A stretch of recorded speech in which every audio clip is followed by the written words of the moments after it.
প্রেমে পড়ার সময় সবসময় ব্যক্তিত্বের প্রেমে পড়তে চেষ্টা করুন। কারণ বাহ্যিক রূপ, সৌন্দর্য বা চেহারা একদিন না একদিন মলিন হবে, হারিয়ে যাবে। বয়সের সাথে সাথে রূপের সেই মোহ কমতে বাধ্য।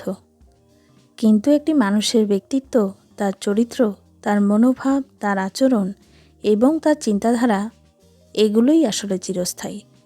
রূপ দিয়ে হয়তো প্রথমে মন টানা যায়, কিন্তু জীবনের দীর্ঘ যাত্রায় সঙ্গী হিসাবে প্রয়োজন এমন একজন মানুষ যার ব্যক্তিত্বে আছে গভীরতা, যার চিন্তায় আছে দৃঢ়তা এবং যার আচরণে আছে শ্রদ্ধা ও ভালোবাসা। কারণ রূপ ক্ষণস্থায়ী, কিন্তু একজন মানুষের ব্যক্তিত্বের সৌন্দর্য চিরকালীন। সঠিক মানুষের ব্যক্তিত্বের প্রেমে পড়তে পারলে সেই ভালোবাসা কখনো ফিকে হয় না, বরং সময়ের সাথে সাথে আরও মধুর হয়। তাই ভালোবাসার মানুষ হিসেবে বেছে নিন এমন একজনকে, যিনি শুধু বাহ্যিকভাবে নয়, অন্তর থেকে আপনার জীবনের পূর্ণতা এনে দিতে পারেন।